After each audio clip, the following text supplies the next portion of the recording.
Buenas tardes, jóvenes. Buenas tardes, profe. Hola, Buenas tardes. hola, saludos. Ya casi vamos a empezar.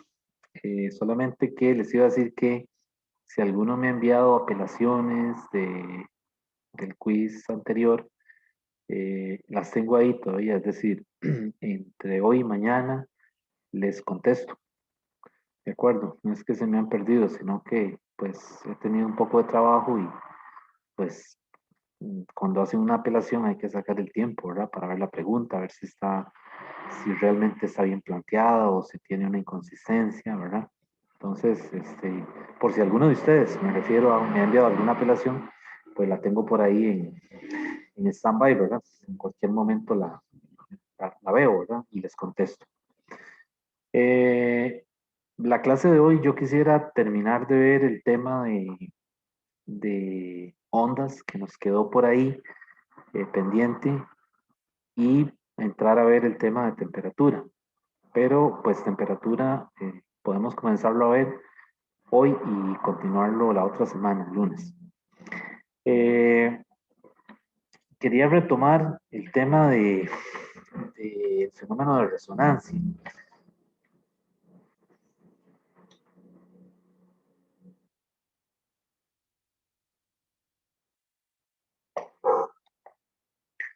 Para hacer un problema.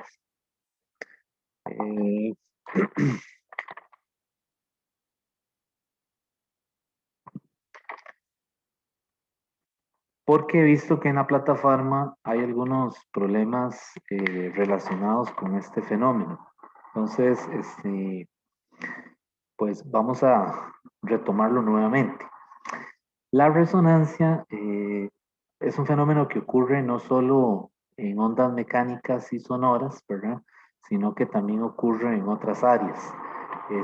Pero en el caso que nos ocupa, en este capítulo, ¿verdad? En particular, está relacionado con el sonido. ¿Ok? La resonancia y las ondas que se propagan, las ondas sonoras que se propagan a través de un tubo. ¿Ok? Entonces, un ejemplo muy común es cuando tenemos algún tipo de altavoz que está conectado a un amplificador. Entonces tenemos un altavoz, que es esto que estoy dibujando ahí.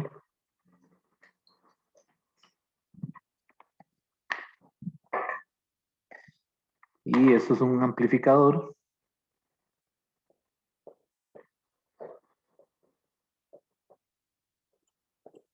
Y entonces a través del altavoz se emite un frente de ondas sonoras.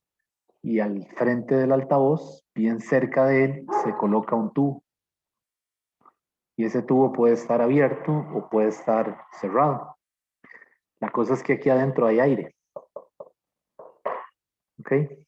Y el altavoz comienza a emitir sonido con una frecuencia que se la da al amplificador. Entonces aquí podemos ver el caso de la resonancia, eh,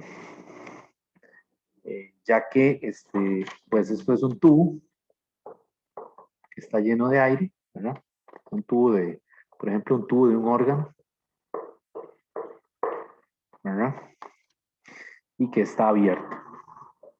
Entonces lo que va a pasar es que nosotros cuando encendemos el amplificador, se le va a dar una frecuencia F y con esa frecuencia es que va a salir la onda sonora que va a entrar al tubo, ¿verdad? Al interior del tubo. ¿Ok? Entonces, pues lo que ocurre aquí es que el aire en el tubo, o sea, el aire que está dentro del tubo, es obligado o es forzado a vibrar con la misma frecuencia F, ¿verdad? De la fuerza impulsora provista por el altavoz. ¿Okay? Antes de que eso ocurra, no. Es decir, el aire está dentro del tubo. Este tubo puede estar abierto en ambos extremos o puede estar cerrado por un extremo, ¿verdad? O sea, semiabierto. Pero antes de que eso ocurra, es decir, antes de que se encienda el altavoz, eh, todavía no se observa el fenómeno. Ok, entonces esto es similar al caso de una cuerda que tengamos algún mecanismo para ponerla a vibrar. Imagínense que aquí tengamos algún tipo de vibrador que también se le pueda poner una frecuencia F. Entonces tenemos una cuerda que está tensa y se acciona o se enciende el vibrador, ¿verdad? Y entonces hay algún tipo de palanca, ¿verdad? Que está conectada a la cuerda, de tal manera de que la cuerda tensa comenzamos a observar los modos normales de vibración, ¿verdad? Por ejemplo, la frecuencia fundamental, que tiene esta forma, ¿ok? O pueden ser dos modos normales o tres, los que sean, ¿verdad? Pero entonces hay un momento en que la frecuencia de la fuerza impulsora del mecanismo que produce la vibración se iguala a la frecuencia de uno de los modos normales de vibración. Y eso es lo que llamamos resonancia. ¿Ok? Entonces, para resumirlo, ya sea en el caso de un tubo o de una cuerda tensa, la frecuencia de la fuerza eh, resonante o la frecuencia de la, vamos a ver cómo lo ponemos, y la frecuencia de la fuerza impulsora, que en este caso se refiere al dispositivo, ¿verdad?, que produce la vibración, esa frecuencia se iguala a la frecuencia de un modo normal de vibración. Y ese es un problema muy común que he visto por ahí ya algunos en la plataforma. Okay, entonces aquí, digamos, es decir, esto es lo que hay que tomar en cuenta cuando hay resonancia. Entonces, los enunciados de los ejercicios le sugieren que hay resonancia cuando le habla de que las dos frecuencias se igualan. Es decir, en el enunciado, de alguna manera, le sugiere eso, o le dice explícitamente que hay resonancia, para que entonces usted considere esta igualdad, que la frecuencia de la fuerza impulsora tiene que ser igual a la frecuencia de un modo normal de esa cuerda o de ese tubo. ¿Okay? Entonces, las ondas sonoras que se propagan en el aire tienen modos normales y los modos normales de las cuerdas también es un sistema similar, ¿ok? Que se pueden, digamos, perturbar o excitar de tal manera de que esas frecuencias se igualan. Esa es la idea. Ok, entonces, aquí la idea es que es decir, necesitamos un dispositivo externo, ya sea un amplificador en un altavoz o algún mecanismo de vibración que ponga la cuerda, es decir, que cree los modos normales. Ok, entonces aquí básicamente aplicamos una fuerza que varía periódicamente a un sistema que puede oscilar, ya sea el tubo o la cuerda. Y puede oscilar de tal manera que se fuerza a este oscilador a oscilar con una frecuencia igual a la frecuencia de la fuerza aplicada, que es lo que llamamos la fuerza impulsora. ¿Ok? Y esto es una oscilación forzada, pero decimos que el sistema entra en resonancia o está en resonancia. Entonces, en resumen, digamos, para resumir esto, un tubo, ¿verdad? Por ejemplo, este caso, o cualquier sistema de modos normales, como una cuerda, también puede forzarse a oscilar con cualquier frecuencia, ¿verdad? Se presenta una respuesta máxima y esa respuesta máxima, esa perturbación, es lo que se llama la resonancia, que es cuando ambas frecuencias se igualan. Y entonces, si la frecuencia impulsora es cercana a una de las frecuencias del modo normal del sistema. Ok, entonces esto es resonancia, ¿verdad? Vamos a, no sé si hay alguna pregunta. Quizás haciendo un problema, tal vez podríamos aclarar un poco más esto, ¿verdad? Vamos a ver, los dos casos que se presentan más aquí son en la plataforma, lo que he visto es el tubo y la cuerda tensa. Entonces el tubo hay dos versiones, el tubo abierto por ambos extremos o el tubo semiabierto, o que le dicen cerrado por un extremo, que por lo general es el lado derecho. Ok, entonces hay veces se ponen los dos juntos, ¿verdad? Se pone la cuerda y se pone el tubo. Entonces la cuerda comienza a oscilar con una frecuencia dada debido a este mecanismo, ¿verdad? Un mecanismo externo que la pone a vibrar y esa vibración, por decirlo de alguna manera, induce una frecuencia, es decir, hace que este tubo que está a la par de la cuerda eh, entre en vibración con una frecuencia igual. ¿Ok? Entonces hay resonancia.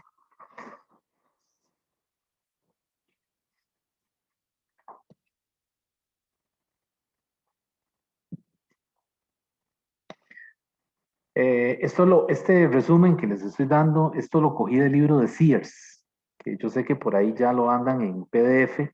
El Sears lo explica muy claro, la 13ª edición. El Serway, que es el libro de texto, ¿verdad? Lo tiene muy resumido, ¿verdad? Muy compacto y no da mucha información, ¿verdad? Así que si lo quieren leer del Sears, pues está ahí, está bien explicado. El problema que voy a hacer es un problema precisamente del Sears, de esto, de resonancia,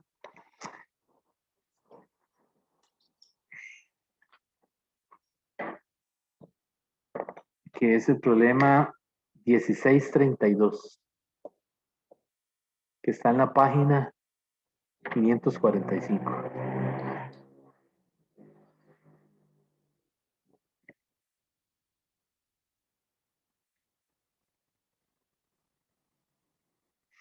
Entonces es un tubo, ¿verdad? Que está cerca de una cuerda que está tensa. La cuerda tiene una longitud L, la L de la cuerda, y tiene una masa M. Y la cuerda está aquí, aquí hay algún mecanismo que pone a oscilar la cuerda. Y de este lado hay un tubo que está cerrado por un extremo.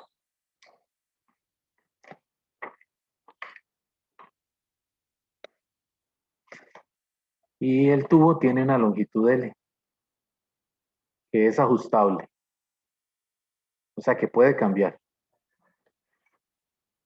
¿Ok? ¿Y cómo podría cambiar? Bueno, no sé si han visto la tubería de las trompetas o de los trombones. No sé si han visto cuando el que toca la trompeta o el trombón, el tubo que tiene se desliza, ¿verdad? Él va soplando y también va moviéndolo. Entonces se trata de un tubo de esos, ¿verdad? Es un tubo que se puede cambiar la longitud, ¿verdad? Cuando se prende el aparato este que produce la vibración. Hasta que se logra una frecuencia en la cuerda que es igual a la frecuencia del tubo. Y entonces decimos que hay resonancia. Esa es la idea.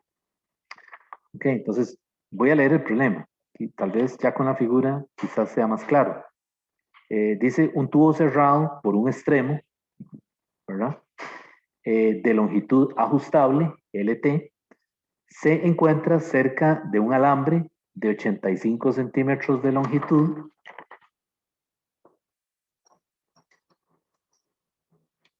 y que tiene una masa de 7.25 gramos y que está sometido a una tensión, el alambre está sometido a una tensión de 4110 newtons.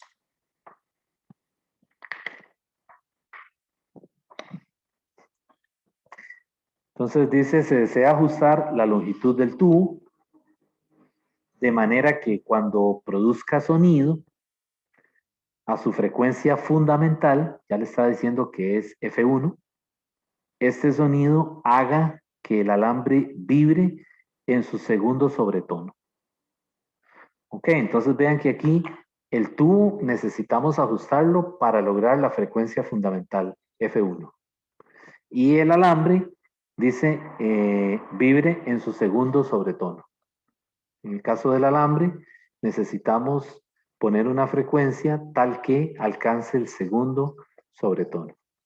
Recuerden la notación de armónicos y sobretonos, ¿verdad? Eh, con una amplitud muy grande.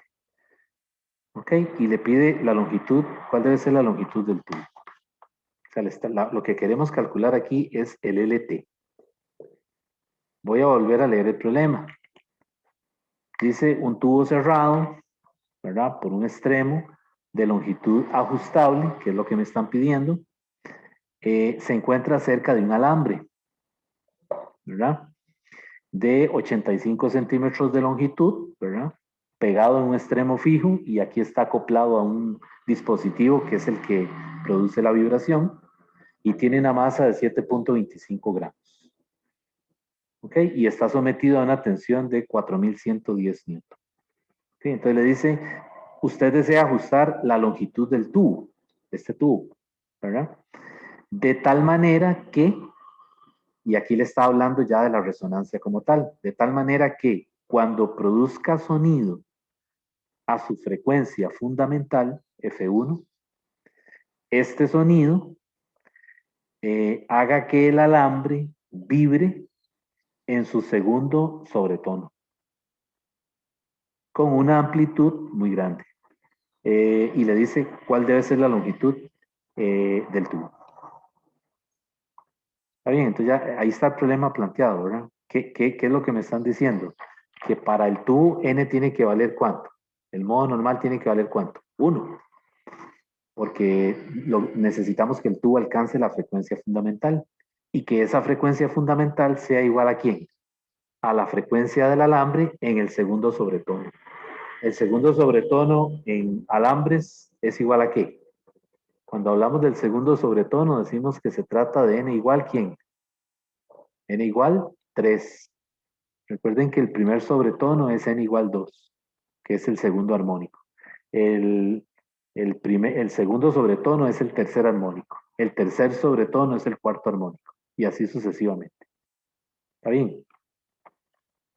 Entonces la condición aquí es que para que ocurra la resonancia, para que haya resonancia, necesito que la frecuencia 3 del alambre, que es el segundo sobretono, sea igual a ¿quién? A la frecuencia 1 del tubo. Y ahí ya estoy poniendo la condición de resonancia, que es lo que queremos, ¿verdad? ¿De acuerdo? Entonces, en el caso del alambre, recuerden que para cuerdas tensas, la frecuencia se calcula como N, V entre 2L, para alambres, ¿verdad? Y para, bueno, aquí es FN. ¿Ok? Y para tubos, ¿qué habíamos dicho? Tubos hay dos casos, ¿verdad? En tubos la frecuencia es NV entre 2L o NV entre 4L. Eso fue lo último recuerdo que vimos el jueves de la semana pasada. Entonces dijimos que cuando tenía el 2 en el denominador, ¿qué era? Era un tubo abierto en ambos extremos. Y cuando tiene un 4 es un tubo cerrado por un extremo. O también le llaman semiabierto. ¿Ok? Que es este caso. Entonces aquí en este problema yo necesito utilizar la segunda ecuación. NV entre 4L. ¿Ok? Y recuerden que para tubos abiertos, la n son los números naturales. 1, 2, 3. ¿Ok? Y para tubos semiabiertos son los impares. 1, 3, 5, 7, 9. ¿Ok? Entonces, para el tubo yo voy a usar ¿cuál? La que tiene el 4.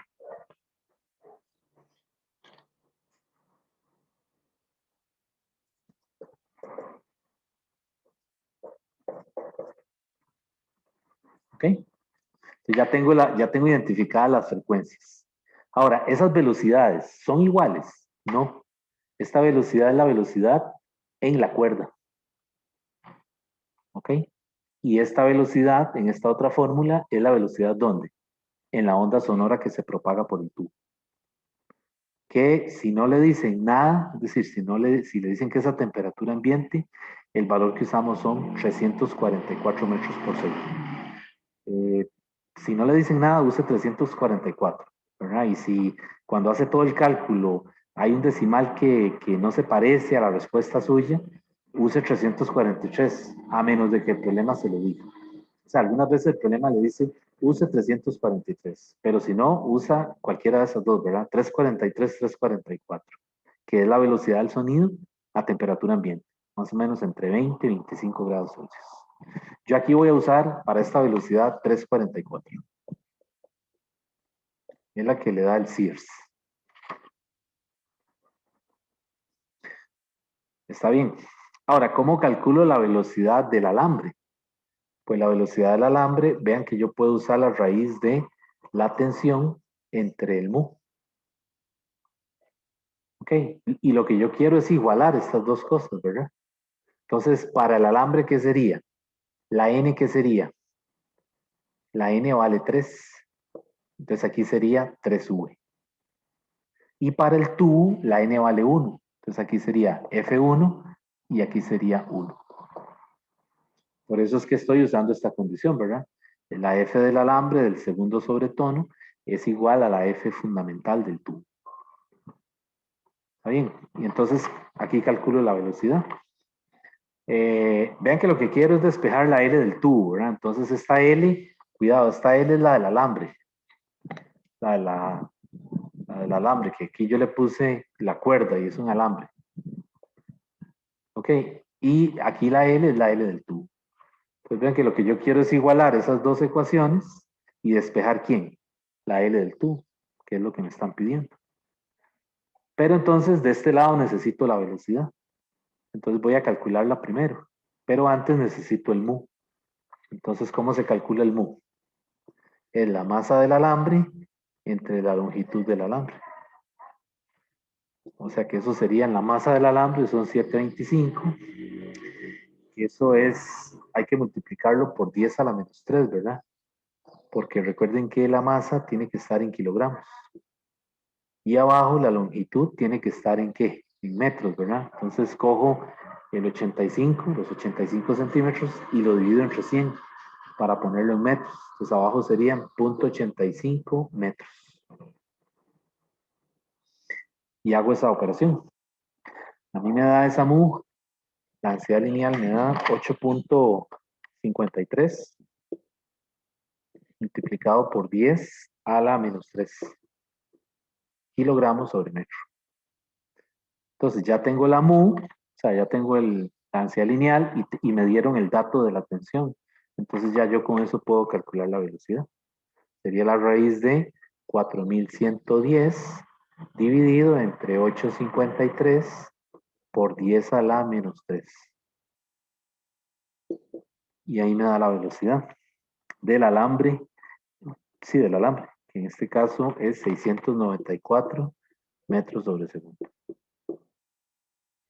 Okay, y ahora ya tenemos todos los datos para igualar estas dos ecuaciones. ¿Hasta ahí hay alguna duda? Está bien. Ok, entonces voy a igualar. Voy a igualarlas y voy a poner los datos ya de una vez.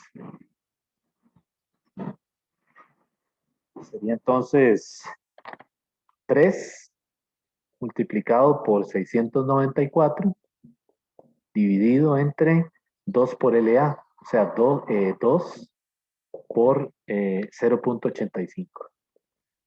Y del otro lado sería 344, que es la velocidad del sonido en el aire, y abajo sería 4 por L del tubo.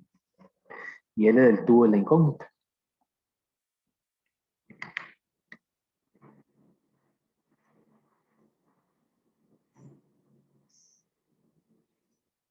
Entonces, pues aquí hago estas operaciones, ¿verdad? Multiplico en cruz y despejo de ahí la L del tubo.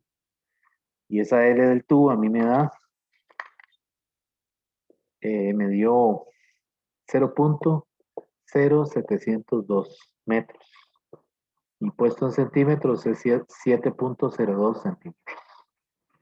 Esa es la longitud a la que hay que ajustar el tubo, ¿verdad? Para que las frecuencias del segundo sobretono y la fundamental del tubo sean iguales. Entonces, es un experimento en el laboratorio, ¿verdad? ¿Verdad? Se tiene un tubo que tiene varias entradas, como que si fuera no sé si han visto el tubo de la varilla de una sombrilla, ¿verdad? Un paraguas que tiene una metida dentro. Entonces es algo así, ¿verdad? Entonces la longitud se puede cambiar mientras que el aparato, mientras que el amplificador está produciendo sonido a una frecuencia F, ¿verdad? Entonces lo que se hace es que se obliga al tubo a ¿cómo se dice? A obtener o a vibrar con la frecuencia con la que está vibrando la cuerda. Solamente que son dos sistemas distintos, ¿verdad? Uno es el tubo, que está cerrado por un lado, y el otro es la cuerda, ¿verdad? pero realmente el agente que produce la frecuencia impulsora es digamos, el amplificador o lo que está haciendo que en este caso sería la cuerda, ¿verdad? Porque ven que aquí no hay ningún altavoz, ¿verdad? Lo que se está haciendo, lo que hay es un vibrador, algún mecanismo que mientras la cuerda está tensa, le produce los, los modos normales, ¿verdad? Vea que si le dice que es el segundo sobretono, n es igual a 3, ¿verdad? Entonces lo que estaríamos viendo aquí es algo así, ¿verdad? 3 antinodos. 1, 2 y 3. Eso es lo que estaríamos viendo en la cuerda. Ok, entonces tiene aquí un nodo, otro nodo aquí y otro nodo aquí.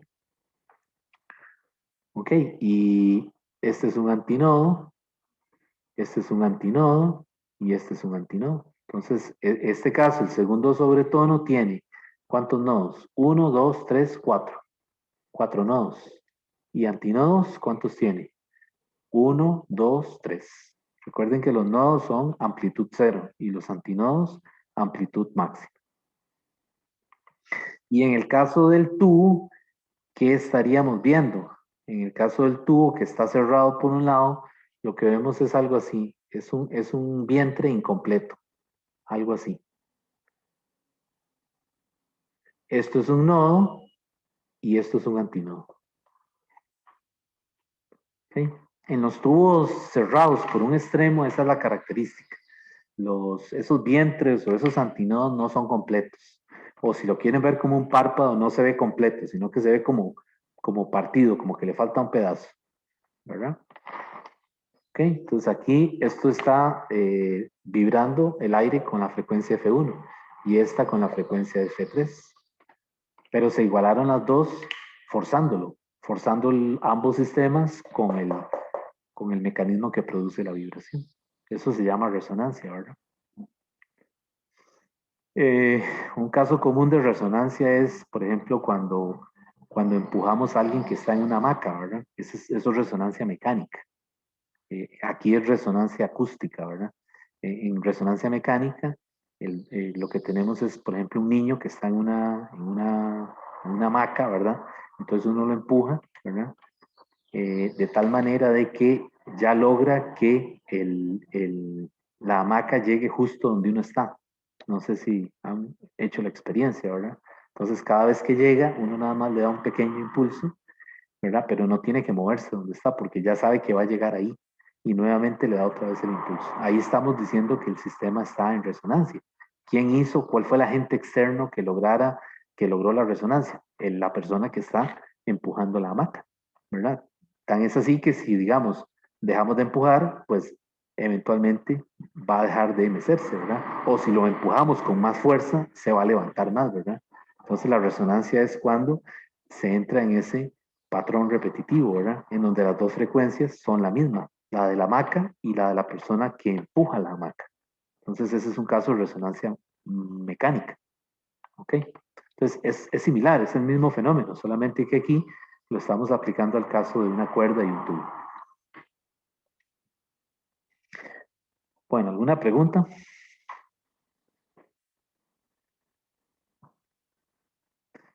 Eh, la otra cosa, jóvenes, es que las longitudes de onda no son las mismas. Es decir, si en este mismo problema o en la plataforma le piden que calcule la longitud de onda, ¿cuál fórmula hay que usar? V igual lambda por F, en ambos casos. Nada más que aquí es, para el alambre es la velocidad del alambre y esta es la frecuencia 3 del segundo sobretono. Y para el tubo, ¿qué sería? La velocidad del sonido. Y esto es igual a lambda por la frecuencia 1, que es la frecuencia fundamental. Entonces, cuando yo despejo esos lambdas, no son iguales, ¿verdad? No tienen por qué serlo. Entonces, también le pueden pedir que calcule la longitud de onda de las ondas estacionarias. Y bueno, otra cosa, ambos fenómenos son ondas estacionarias. O sea, lo que vemos en el tubo y lo que vemos lo que ocurre en el tubo y lo que ocurre en la cuerda son ondas estacionarias. Recuerden que las ondas estacionarias, eh, los puntos en la cuerda no se mueven, o sea, no se desplazan, sino que lo que están haciendo es una oscilación como un movimiento armónico simple. ¿Ok?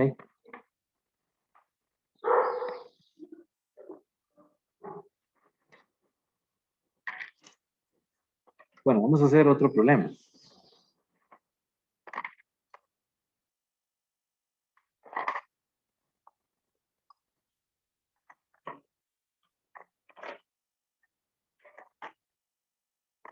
Este problema que voy a hacer es de un examen. Eh, Posiblemente también sea una pregunta de plataforma o algo parecido. Y también está relacionado con lo de la resonancia.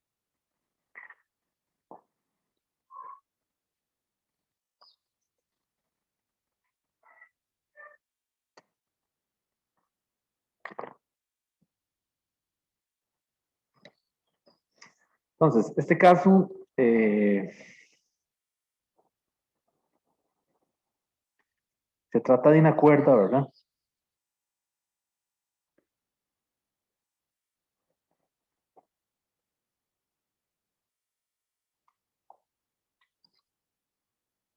Se trata de una cuerda que está entre dos puntos fijos, ¿verdad? Está tensa y tiene una longitud de 75 centímetros.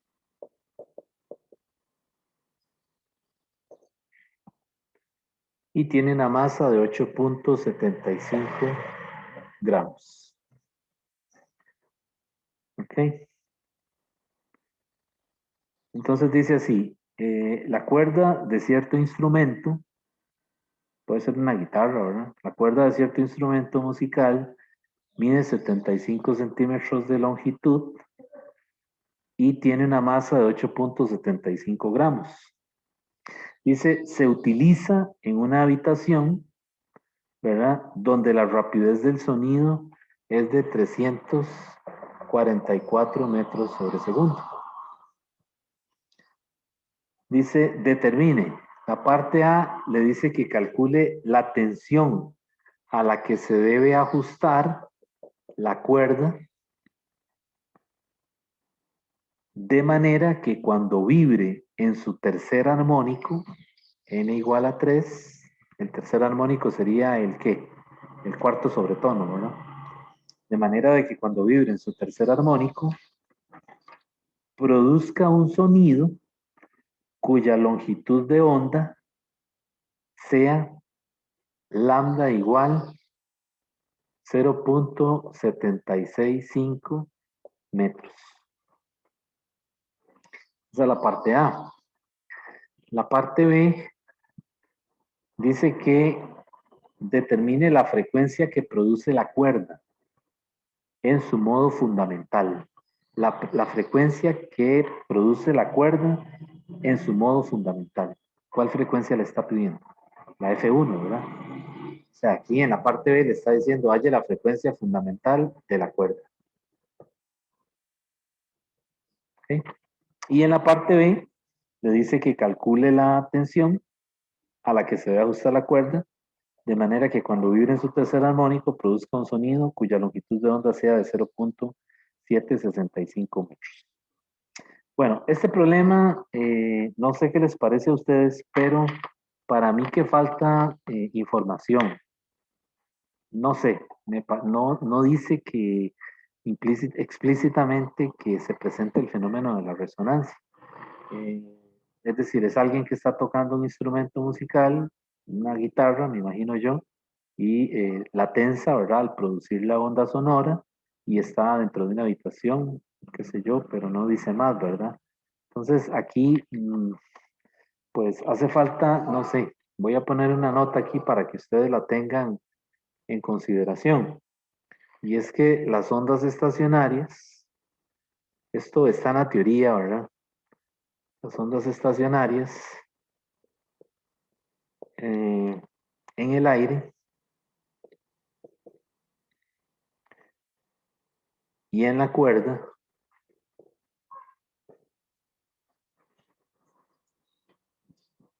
tienen la misma frecuencia.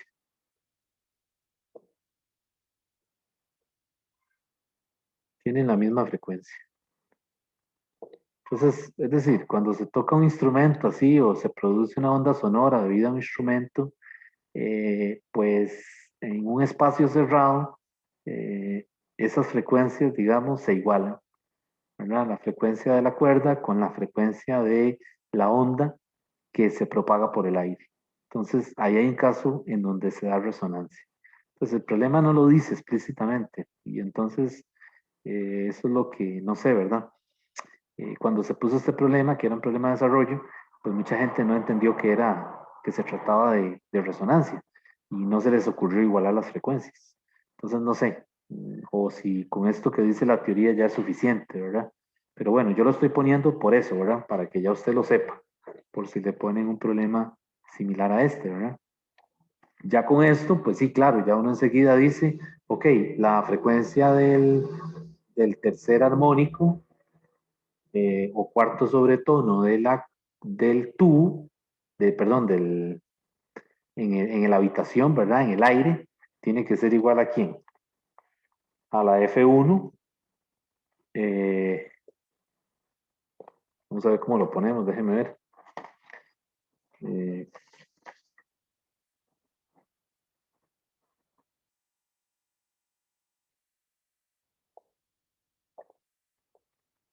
sí, la frecuencia F3 del tercer armónico, ¿verdad? Ya se me enredó. Deme un momentito para ver.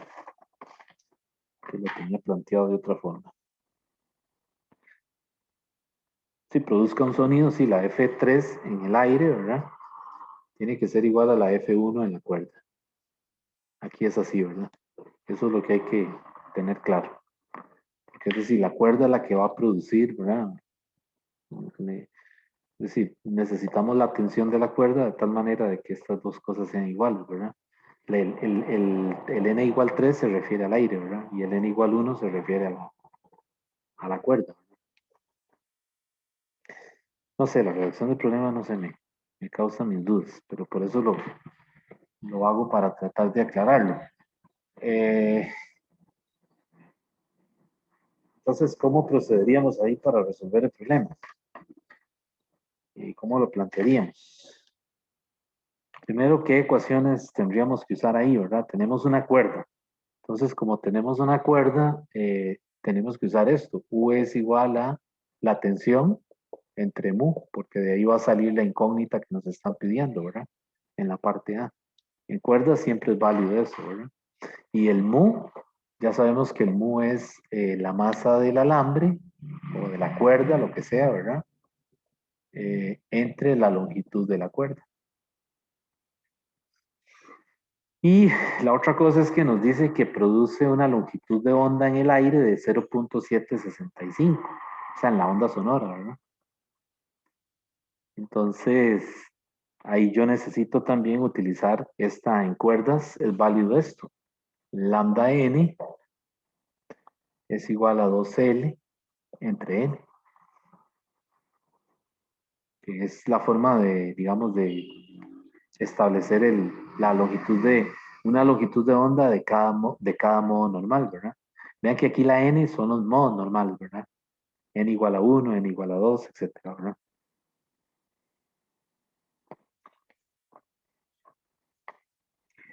Entonces, para la cuerda, N es igual a 1. Y para la habitación, ¿verdad? Donde se propaga la onda, N es igual a 3. O sea, podríamos imaginar esto como que si tuviéramos un tubo. Lo que pasa es que no nos lo dicen, ¿verdad? Concretamente. Entonces, eh, pues vamos calculando mientras tanto el mu. El mu sería la masa, que son 8.75 por 10 a la menos 3, lo paso a kilogramos, entre la longitud del alambre, que son 75 centímetros, que son 0.75 metros. Y ahí tengo el mu, ¿verdad? Ese mu me da 1.17 por 10 a la menos 2 kilogramos sobre metro. Pues ahí tengo el mu. Eh, ok, y Yo sé que de aquí puedo despejar la tensión, porque si sería, la tensión es elevo al cuadrado la velocidad y multiplico por la densidad lineal. Elevo al cuadrado la raíz y despejo la ft, ¿verdad? El mu ya lo tengo. La pregunta es cómo calculo la v aquí, manteniendo esta condición, ¿verdad? ¿Cómo calcularía la v? Vean que yo puedo de aquí sacar la lambda, porque sería lambda 3. Y lambda 3 sería 2L entre 3. Entonces de ahí yo puedo sacar lambda, que sería 2 por 0.75 entre 3. Eso me da 0.5 metros. Y esa sería la longitud de onda de la onda, ¿verdad? De la onda sonora, la onda que se propaga por el aire.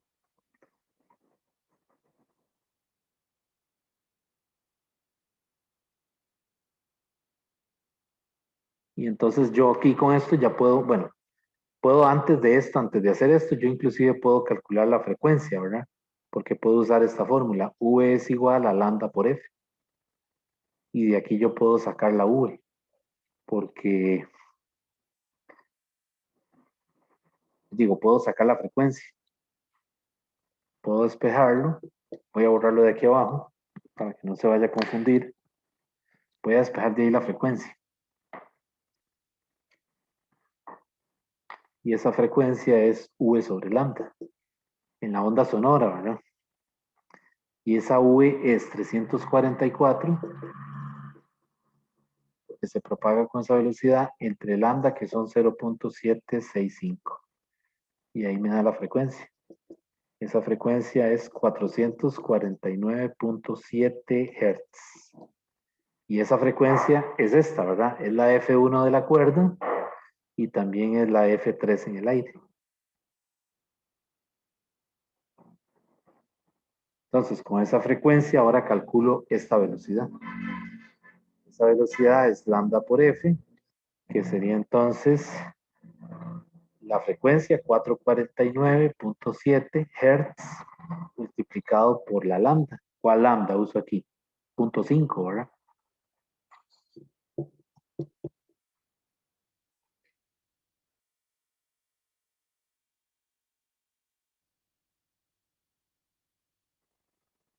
¿Sí? Y eso me da 224.8 metros por segundo. Y con esa velocidad ya puedo entonces calcular la tensión. Vengo y sustituyo aquí. Entonces la tensión sería 224.8 al cuadrado por el mu, que son 1.17 por 10 a la menos 2. Y ahí tengo la tensión. Esa tensión me da 591. Vean a ver si hay alguna duda.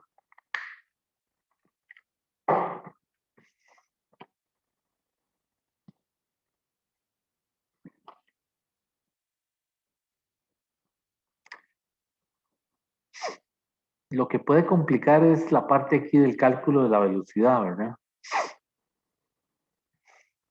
Pero entonces vean que calculamos el lambda 3, ¿verdad? Que es la longitud de onda.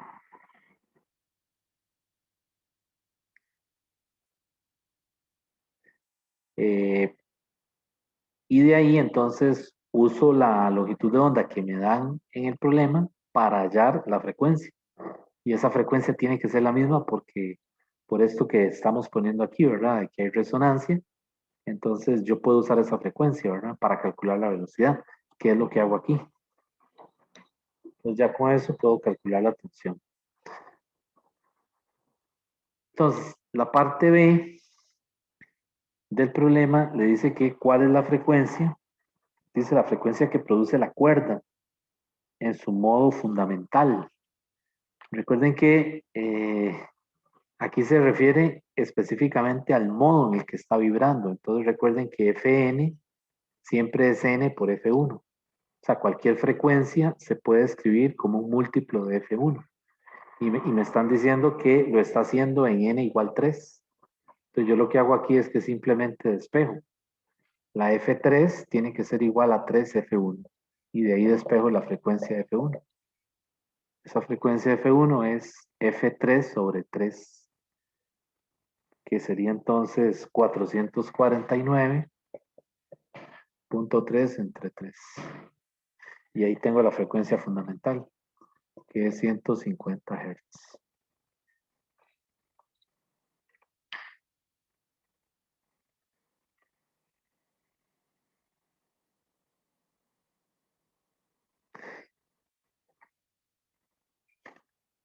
Sí.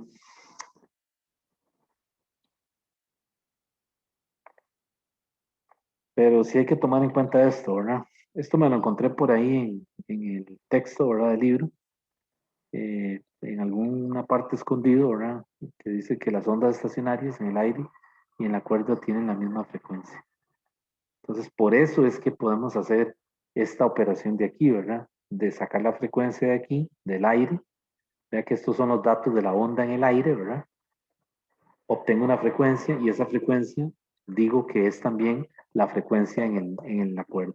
Y por eso esa F, esos 449.7 los uso aquí para calcular la velocidad.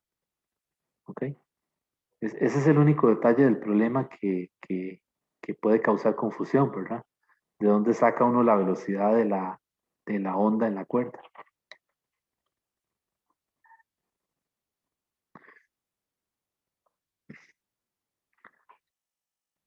Bueno, ese era un problema de un examen viejo que por ahí he visto en la plataforma problemas de estos de resonancia. Eh,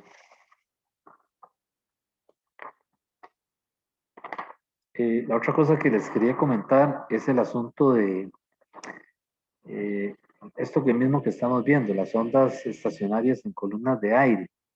Ya sabemos que son dos tipos, ¿verdad? Tubos abiertos en ambos extremos o tubos cerrados en un extremo, tubo cerrado en un extremo.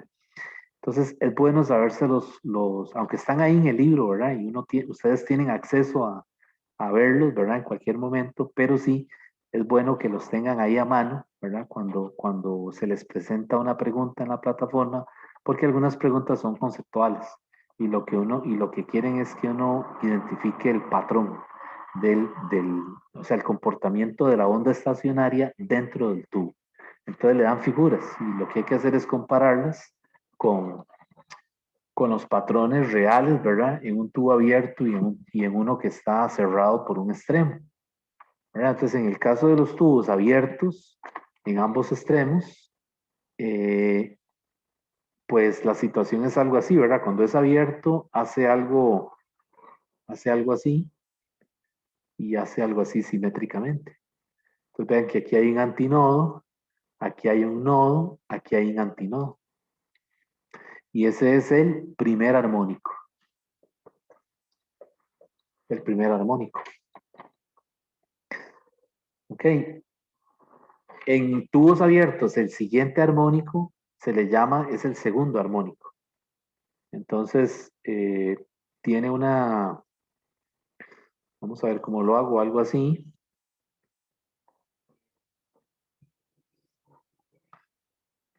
Y de esta manera. Ok, entonces aquí ahora va a tener un antinodo, un antinodo, un antinodo. ¿Y cuántos nodos? Un nodo, un nodo. Entonces ahí hay tres antinodos y dos nodos. A este le llaman el segundo armónico. O también en notación de sobretonos, ¿qué sería? El tercer sobretono. ¿Ok? Y así sucesivamente para los otros, ¿verdad? En el tercer armónico aumenta un vientre en el centro. Entonces ya vamos a tener eh, dos vientres de esta manera. Entonces ahora tengo aquí un antinodo, un antinodo, un antinodo, otro antinodo. ¿Y cuántos nodos? Un nodo, un nodo y un nodo. ¿Ok? Pues ahora tenemos 4 antinodos y 3 nodos. ¿Ok? Y a este se llama el tercer armónico o también le dicen el cuarto sobretono. Y así sucesivamente. Entonces, estas figurillas están ahí en el libro. Entonces, algunas veces, como les digo, le ponen alguna pregunta en donde le dan figuras y tal vez las figuras están incompletas. Entonces, es bueno reconocerlas, porque algunas veces le dicen, bueno, esta figura, la que corresponde al tercer sobretono es, ¿ok? Entonces uno tiene que ver el comportamiento, ¿verdad? El patrón que siguen estas figuras, ¿verdad? Y esto es para tubos abiertos, ¿verdad? También hay un patrón similar para tubos que están abiertos, perdón, cerrados por un extremo, ¿verdad? Entonces, en el caso de los tubos que están cerrados por un extremo, es donde les digo que los, los patrones, ¿verdad? De esos vientres no se completan. Entonces, en el caso de tubos cerrados por un lado, o sea, por un extremo, así, el tubo viene de esta forma, está cerrado del lado derecho, ¿ok? Y entonces el patrón viene así. Entonces vean que no se cerró el vientre, es decir, le falta una parte aquí. Entonces esto es un antinodo, ¿ok? Y esto es un nodo. Y a este le llaman el primer armónico, ¿ok? ¿Qué pasa con el siguiente? El siguiente ahora tiene la forma como que si fuera un pez, algo así, algo así. ¿Ok? Entonces ahora tiene un antinodo, un nodo, un antinodo, un nodo. Entonces vean que en este caso hay dos antinodos y hay dos nodos. Y en este caso, este es el segundo armónico. No, a este le llaman el tercer armónico. ¿Y por qué pasaron de primero a segundo? Digo, a tercero, porque este es n igual a 1 en tubos semiabiertos y este es n igual a 3. Pues recuerden que en tubos semiabiertos los n son impares. 1, 3, 5, 7. Y en los tubos abiertos, en los abiertos es n igual a 1, n igual a 2, n igual a 3. ¿Ok? Y aquí es n igual a 1, n igual a 3, n igual a 5. Cuando son tubos cerrados por un extremo. Entonces el siguiente armónico no es el cuarto, sino que es el quinto armónico. Y el siguiente es el séptimo armónico. Entonces, cuidado con esa notación, ¿verdad? Que no se les vaya a confundir la n, el valor de la n es lo más importante, ¿verdad?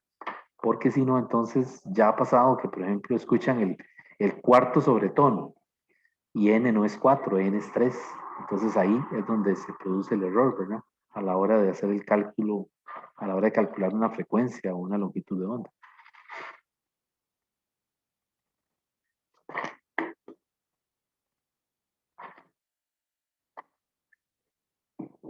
Bueno, jóvenes, esto era lo que a mí me faltaba del tema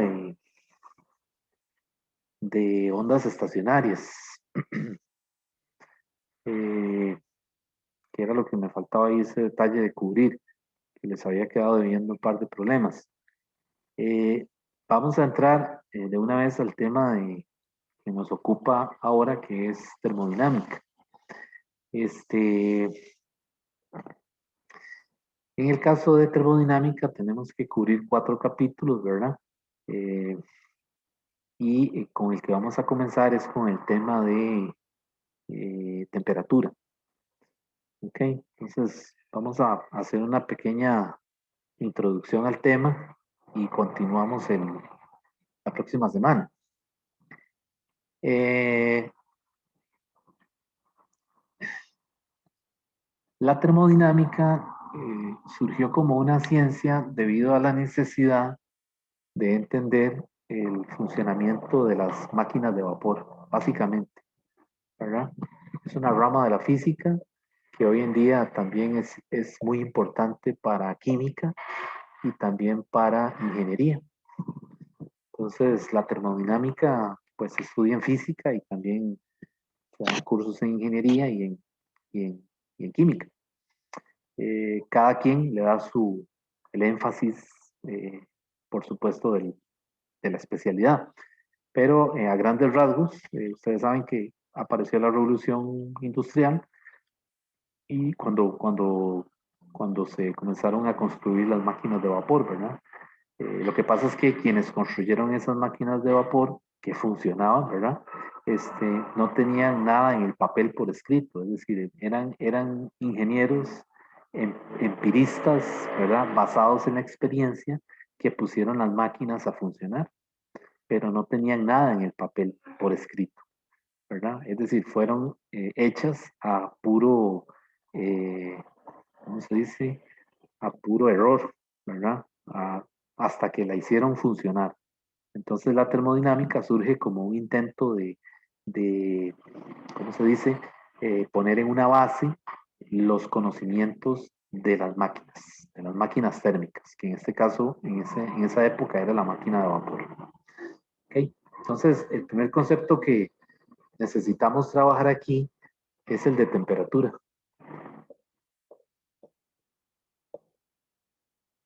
¿Qué es la temperatura, verdad? Y por supuesto diferenciarla de la palabra calor, ¿verdad? Entonces algunas veces tendemos a confundir esos términos, ¿verdad?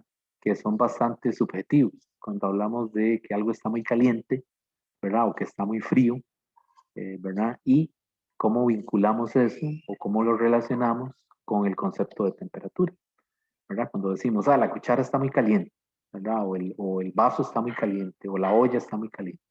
¿Cómo relacionar eso? ¿Cómo, digamos que, entender claramente esos conceptos, ¿verdad? Calor y frío y temperatura. Ok, aquí nos interesa por el momento temperatura. ¿Cómo medirla?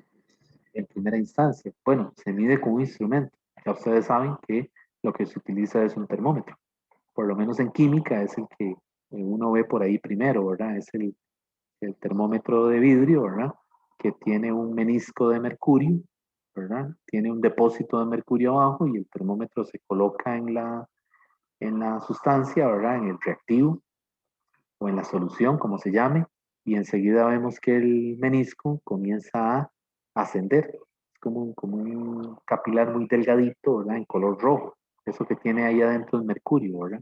Entonces comienza a ascender y vemos que el menisco comienza a fluctuar, ¿verdad? Hasta que se estabiliza en la solución, ¿verdad? En la sustancia que estamos averiguando la temperatura y entonces hacemos la lectura directamente en una escala que tiene el termómetro, ¿verdad? Entonces ahí, por una lectura, decimos que la temperatura de ese sistema es tanto. Qué sé yo, una solución en donde hay una mezcla de agua con hielo, decimos que la temperatura es, no sé, 22 grados Celsius, por ejemplo, haciendo una lectura directa usando el termómetro. Bueno, resulta que para definir la temperatura, en termodinámica se estableció o se enunció una ley que se llama la ley cero de la termodinámica. Y esa ley eh, precisamente se enuncia para dejar en claro cómo es que se asigna un número, ¿verdad? A un objeto que para nosotros subjetivamente está caliente o está frío. Y entonces, claro, la ley cero lo que nos dice es, lo que nos establece es una definición rigurosa de la temperatura. Entonces, básicamente la ley lo que dice es que si yo tengo tres sistemas, A, B y C, ¿verdad?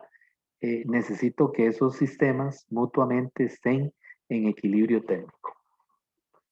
Entonces, equilibrio térmico se refiere aquí, cuando escuchen equilibrio térmico, implica o se refiere a igualdad de temperaturas.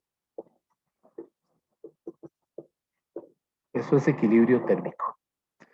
Siempre que escuchen que un sistema está en equilibrio térmico, lo que nos está diciendo es que los componentes de ese sistema tienen la misma temperatura.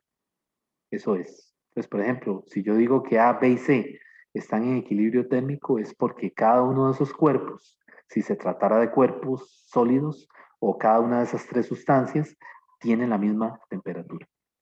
¿Ok? Y eso nos permite establecer una forma de definir la temperatura, sin que hayan, ¿cómo se dice?, ambigüedades. ¿Ok? Entonces, ya sabemos que la temperatura la obtenemos por la lectura directa de un instrumento, pero por otro lado necesitamos definirla. Y la forma de definirla es usando la ley cero de la termodinámica. Entonces, esa ley, eh, como les digo, relaciona tres, eh, ellos le llaman aquí objetos. O sea, le dice que si los objetos A y B están en equilibrio, están por separado, ¿verdad? En equilibrio térmico con un tercer objeto C, entonces A y B están en equilibrio térmico entre sí. Entonces, puesta en letras, digamos, yo digo letras, no sé si está bien. O sea, si A está en equilibrio térmico con C, y B está en equilibrio térmico con C, entonces A y B están en equilibrio térmico entre sí.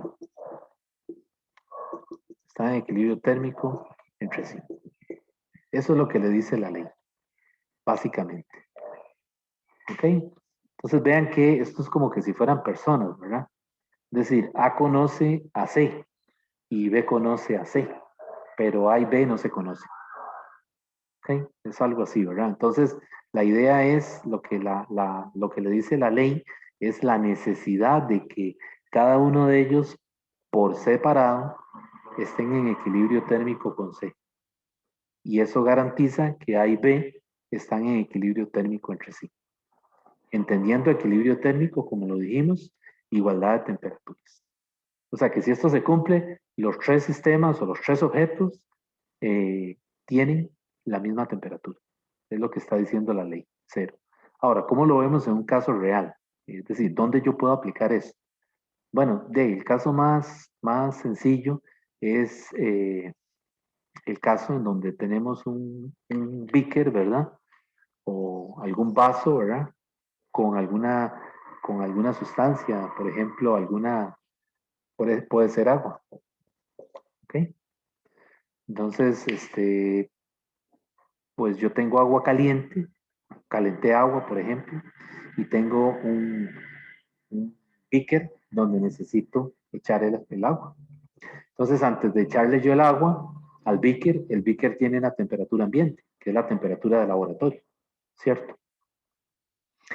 Y el agua ya ha sido calentada, que tiene una temperatura por encima de la temperatura ambiente. ¿De acuerdo? Entonces yo cojo esa agua que caliento, ¿verdad? Y la coloco o la vierto en el beaker que está a temperatura ambiente. Y enseguida coloco un termómetro adentro. Entonces ahí tengo tres sistemas o tres objetos, si lo quieren ver así. Tengo el beaker, que es el A, tengo el agua, que es el B, y tengo el tercer sistema o el tercer objeto, que es el termómetro. Entonces, ¿qué hace uno en el laboratorio? Vierte el agua caliente en el beaker o lo que sea, ¿verdad? No tiene que ser agua, pero vierte algo en el beaker y enseguida coge el termómetro y le dicen a uno, agite, ¿verdad? Agite la solución. Entonces uno agita y observa el termómetro, que es el sistema C, ¿verdad? Y ve que el menisco varía. Es decir, perdón, oscila.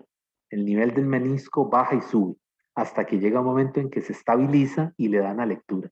Y ahí es donde uno dice, ok, hagamos la lectura, que es lo que le dicen en química a uno, ¿verdad? Agite la mezcla. Yo recuerdo que me decían eso, agite la mezcla, ¿verdad? Y espere que se estabilice.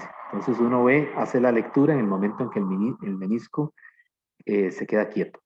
Esa temperatura es la temperatura de todo el sistema. Termómetro, el objeto C, beaker, el objeto B, y el agua, el objeto A. Entonces vean que eso me garantiza que la temperatura de los tres es la misma. Por lo tanto, están en equilibrio térmico.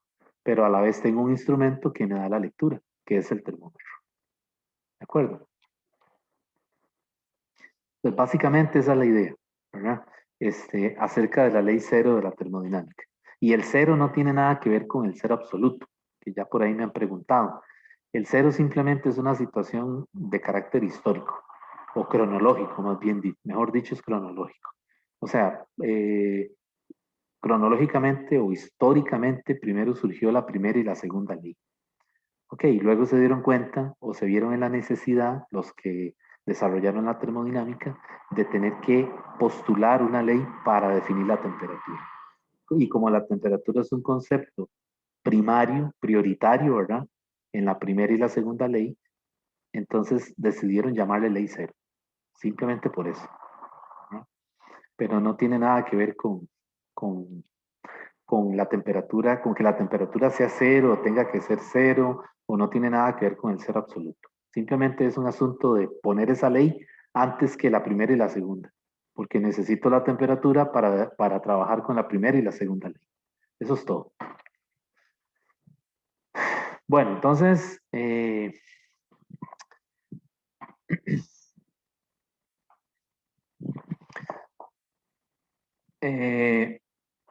resulta que en termodinámica necesitamos trabajar con no solo con termómetros, sino también con escalas de temperatura.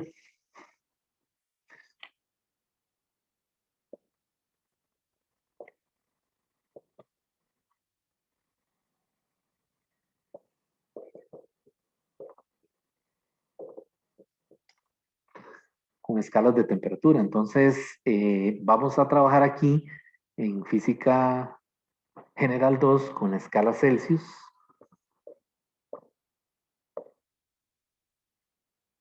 que nos referimos a esa temperatura como T sub C. Y las unidades que vamos a utilizar son grados Celsius. Entonces, esa ruedilla arriba implica que le vamos a llamar grados Celsius. También está la escala Fahrenheit. Fahrenheit, creo que es así como se escribe. Y la vamos a denotar con TF. Y la simbología es un cerillo y una F mayúscula. Entonces a eso le llamamos grados Fahrenheit. Entonces, la Celsius es una escala que va de 0 a 100. ¿Ok? Siendo 0 el punto de fusión, perdón, el punto de, sí, de fusión, ¿verdad? Y 100 el punto de ebullición. Ok, entonces si es agua, por ejemplo, entonces aquí el hielo se comienza a fundir para arriba de 0 o comienza a vaporizarse cuando llega a 100. Entonces esa escala está, en términos técnicos, ¿verdad? Es una escala que está dividida en 100 divisiones, ¿verdad? Por eso también antes le llamaban escala centígrada, pero ya ahora se le quitó ese nombre. Y la escala Fahrenheit va de 32 Fahrenheit a 212, creo. Igual, el 32 es el punto de fusión y el 212 es el punto de ebullición. ¿Ok? Y la otra escala que vamos a utilizar es la escala Kelvin. La escala Kelvin también le llaman la escala absoluta. ¿Y por qué le dicen la escala absoluta? Bueno, una razón es porque es la escala del sistema internacional y por eso es tan importante, ¿verdad? Y las unidades, bueno, utilizamos el símbolo T solamente. El libro, por lo menos con el que trabajamos, cuando vean la T solita, se refiere a temperatura en Kelvin. Y vean que dije en Kelvin, no en grados Kelvin. ¿De acuerdo? Las unidades de los Kelvin son el K mayúscula. Entonces, si le ponemos un cerito aquí, como se lo estamos poniendo a la C y a la F, incurriríamos en un error. Porque esta escala, le dicen escala absoluta porque es independiente del sistema que se está estudiando, de la naturaleza química, de las características del sistema, etc. Es decir, esta unidad Kelvin tiene el mismo rango que, por ejemplo, Joules o que Newton. Entonces no se le pone el cerito, sino que simplemente se habla de ella como la escala Kelvin o la escala absoluta. ¿Ok? Entonces, esas son las tres escalas con las que vamos a trabajar. Celsius, Fahrenheit y Kelvin. Pero la que más nos interesa es esta, la Kelvin, la escala Kelvin, porque es con la que vamos a trabajar en los siguientes temas. Eh, ok, entonces, otra razón por la que se llama la escala absoluta es porque con esta escala se pudieron hacer mediciones, es decir, ¿cómo se dice? Homogenizar mediciones independientemente de la naturaleza química de la sustancia. Y eso es algo que por ahí se lo explican en el libro, en la sección, eh, en la sección 18.3. Resulta que en los años 50 por ahí, 60, finales de los 50, hicieron varias mediciones eh, de presión contra temperatura para diferentes sustancias. La sustancia, un ensayo, qué sé yo, con H2 hidrógeno, otro ensayo con O2, otro ensayo con helio, otro ensayo con aire. ¿Ok? Y entonces, utilizando un termómetro que se llama un termómetro de gas a volumen constante, eh, comenzaron a hacer mediciones de presión versus temperatura para diferentes gases. Ok, entonces cuando esas mismas mediciones las hacen con otro termómetro que no es ese que les digo, resulta que las mediciones de temperatura entre una sustancia y otra discrepan, es decir, no son iguales, ¿verdad? Y eso no sirve, porque ustedes saben que en ciencias e ingeniería se necesita poder reproducir, ¿verdad? Es decir, que los resultados que obtenga alguien bajo ciertas condiciones se puedan repetir en otro laboratorio. Y entonces con otros termómetros no servía. Entonces se dieron cuenta que con el termómetro de gas a volumen constante y bajando la presión, haciendo que la presión tendiera a cero, ven que las gráficas divergen, vienen para acá, ¿verdad? O sea, son rectas. Entonces hicieron que la presión tendiera a cero. La presión del punto triple del agua, que el punto triple es donde coexisten las tres fases, agua, hielo y vapor de agua. Entonces bajaron la presión todo lo que pudieron, de tal manera de que cuando la bajaron se dieron cuenta que todas esas rectas interpolan en un mismo punto.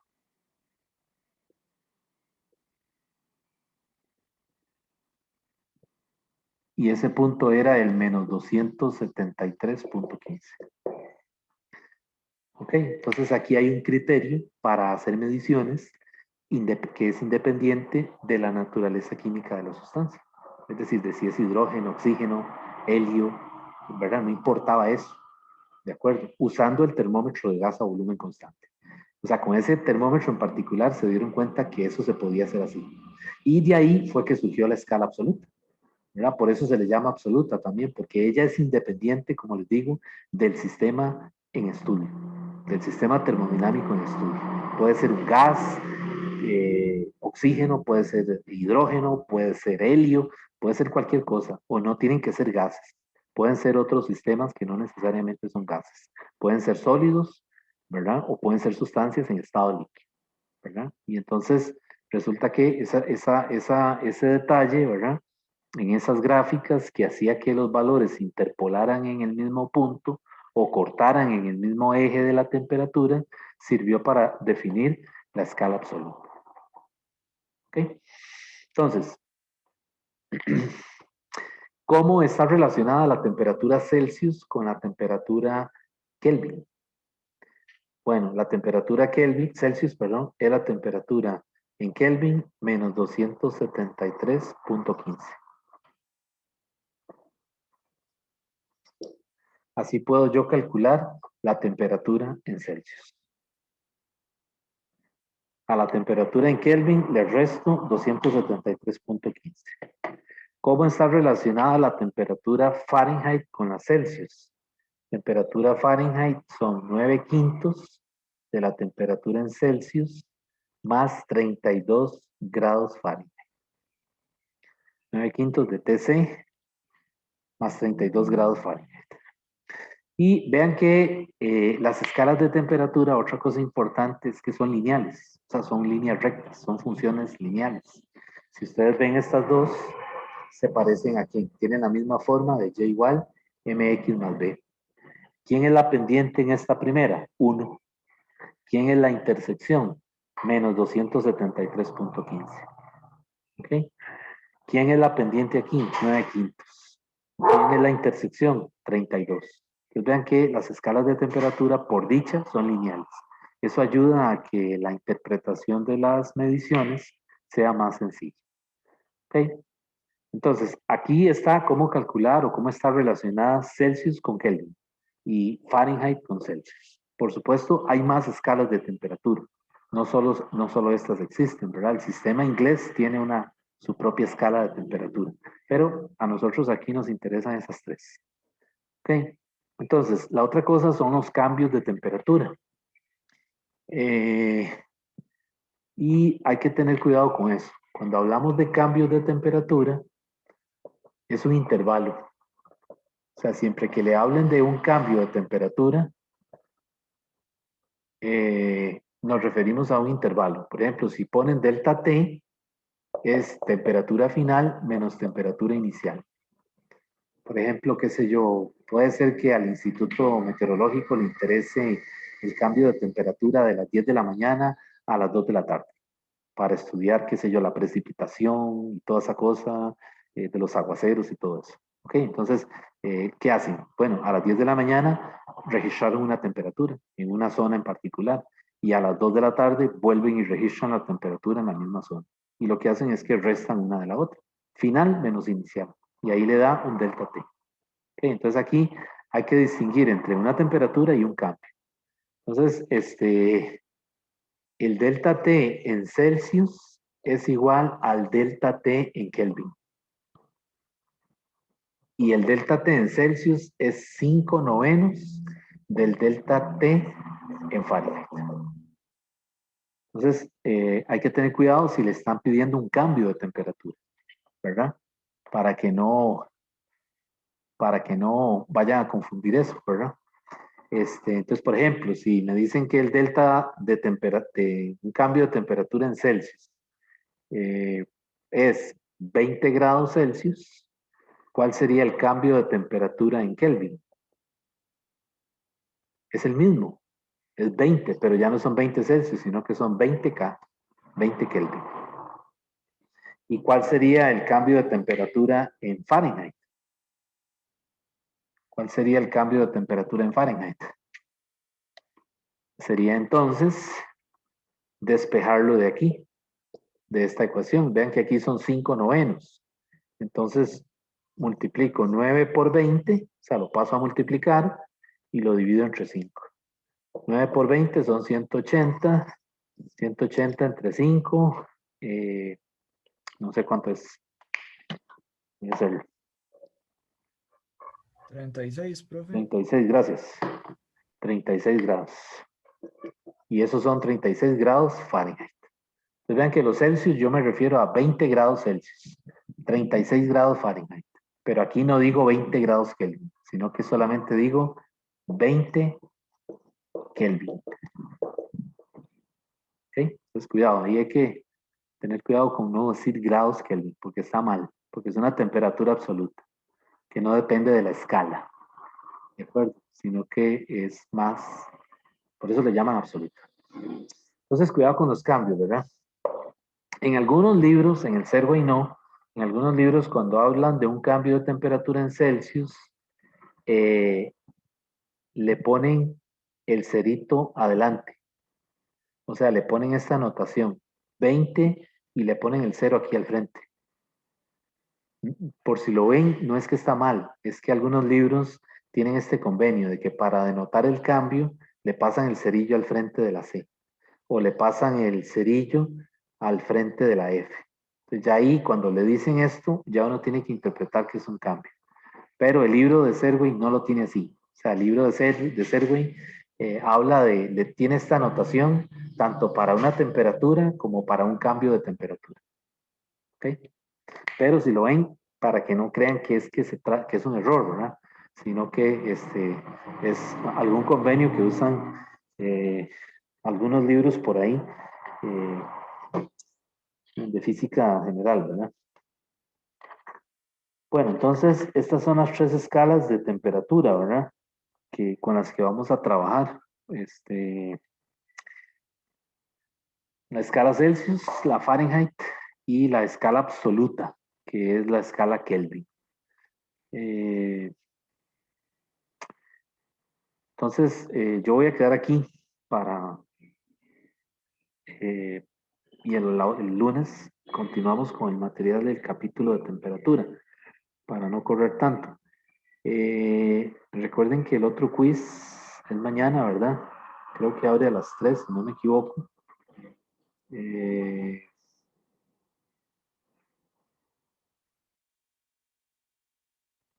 Vamos a ver, dice que es para el 7 de mayo, ¿verdad? Capítulos 16 y 17, que son ondas, movimiento ondulatorio y ondas estacionarias, ¿verdad? Que es este de aquí, ¿verdad? Y este estaba a las 5, pero yo creo que los siguientes ya no son a las 5, ¿verdad? Según entiendo, los tienen a las 3 de la tarde. Por aquí dice fecha de las pruebas cortas, todas las pruebas se abren a las 3 p.m. y cierran a las 9 p.m. Ok, bueno, yo creo que aquí lo habían extendido, pero no estoy seguro. Mm, No sé si realmente lo llevaron hasta, si dan más tiempo. Ok, no sé si tienen alguna pregunta. No, profe, todo claro, la verdad. Ok, si alguno de ustedes dos me hizo alguna apelación, pues por ahí se las contesto, ¿verdad? En cuanto revise lo que me mandaron. Y pues no, sería nada más eso, ¿verdad? Nos veríamos el próximo lunes para seguir con el material. Ok, profe, gracias. Bueno, está bien, gracias. Hasta luego. Entonces, suerte en el quiz. Gracias, profe. Ok, pura vida, hasta luego.